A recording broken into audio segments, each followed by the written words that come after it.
Cela fait à présent plus d'1 an que nous roulons en Tesla Model 3 Long Range. Pour cette occasion, nous allons faire un bilan sur notre expérience avec ce véhicule sous forme de FAQ.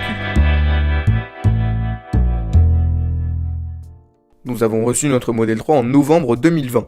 Comme bien souvent répété, nous n'avons quasiment pas roulé jusqu'à septembre 2021. À cause du Covid, les déplacements professionnels ont été très limités. Ils ont repris en ce début d'année, la voiture fait chaque semaine un aller-retour à Lille, plusieurs à Paris et dans l'Est parisien, nous étant dans les Yvelines, plus tous les déplacements quotidiens sur place ou à Lille. L'ensemble de ces trajets représente finalement 700 à 900 km par semaine. Pour rappel, notre Model 3 Long Range de fin 2020 dispose de 580 km d'autonomie et devons recharger chez nous. Ce qui nous amène à ce premier commentaire. Ah, les chargements, voilà vraiment ce qui nous freine. Au quotidien, en semaine, à la maison, pas de problème, mais les week-ends de printemps et le mois d'août, je crains la galère. Cette remarque est sûrement la plus fréquente d'entre toutes celles que je vais vous présenter. Effectivement, en roulant en thermique, on bénéficie de la praticité incontestable des stations d'essence. 2 minutes de pause et on est reparti pour 700 km. La voiture électrique est en développement mais reste rare et il est donc difficile pour les non-propriétaires de visualiser la différence entre ces deux types de conduite. Pour moi, la recharge varie énormément en fonction de votre utilisation. Si vous faites 200 km par jour mais que vous revenez chez vous chaque soir, il vous suffira de brancher votre véhicule la nuit qui sera entièrement rechargé le lendemain et pour la Model 3, vous permettra parfaitement de parcourir 200 km en une journée. Si vous avez des trajets moins réguliers, par exemple 20 km par jour à 5 jours par semaine, puis 500 en 2 jours, la charge sera probablement plus contraignante. Pour notre cas, le trajet de 500 km se fait entre le mercredi soir et le vendredi soir. Le vendredi soir, notre voiture revient généralement avec 30%, nous la branchons et elle est à nouveau à 80% le lendemain.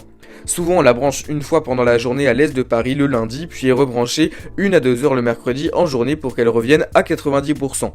Le mercredi soir, elle effectue 200 km et arrive à l'hôtel avec 30%. Là, deux solutions.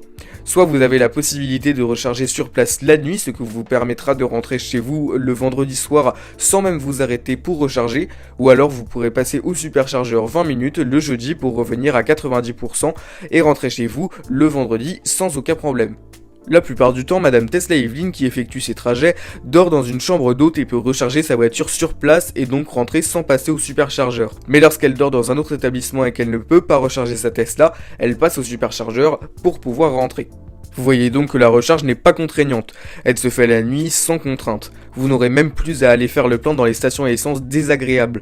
Pour moi, la charge à domicile est vraiment idéale si vous roulez raisonnablement, de l'ordre de 600 km par semaine. Toutefois, si vous roulez beaucoup, 1200 km par semaine, les superchargeurs seront là pour vous accompagner. Comme dit précédemment, nous n'utilisons pas quotidiennement les superchargeurs. Notre principale utilisation de ce réseau se fait lors de nos départs en vacances. Une fois l'itinéraire entré dans le GPS de la Model 3, les arrêts aux superchargeurs sont programmés ainsi que les niveaux de batterie estimés et toujours très fiables. Vous n'aurez donc pas à penser à votre batterie. J'ai fait déjà plusieurs vidéos sur les superchargeurs, programmation des arrêts, alimentation, etc.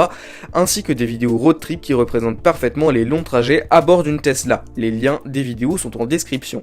Voici la deuxième question. Bonjour, avez-vous déjà eu un superchargeur complet et devoir attendre lors de gros week-ends de départ ? Pour l'instant, tous les superchargeurs sur lesquels nous nous sommes chargés étaient peu fréquentés. Nous sommes partis dans le sud à Antibes en octobre et tous les superchargeurs étaient aux 2/3 libres. Vidéo en description. À Noël, nous sommes allés à côté de Deauville et au Mans et n'avons vu que les superchargeurs désertés. Cependant, cet été, nous étions partis à Biarritz et à l'île de Ré et les centres de recharge étaient bien plus fréquentés. Les 3/4 des bornes étaient prises. Vidéo également dans la description. Cela dépend aussi du superchargeur en question.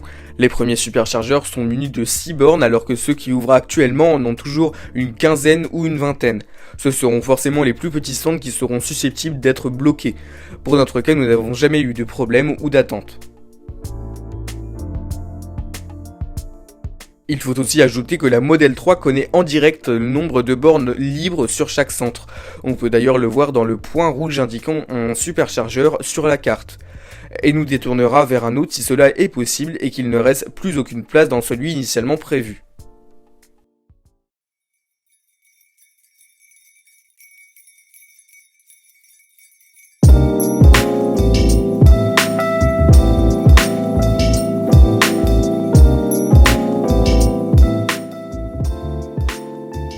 Nous allons partir dans une semaine dans les Alpes et ferons sûrement une vidéo sur la conso de la voiture dans le froid et l'utilisation des superchargeurs. Un point également important qu'il faut souligner au niveau de l'électrique, c'est le prix du carburant par rapport au thermique. Lorsque nous sommes partis cet été à Biarritz, à Bidart exactement, nous étions partis en famille et la Model 3 nous a fait dépenser 50 € sur 800 km contre 80 € pour la Mini Clubman. C'est d'ailleurs ce que nous fait remarquer ce commentaire. C'est cool que l'électricité soit moins chère, mais par contre il faut aussi pouvoir payer la Tesla avant.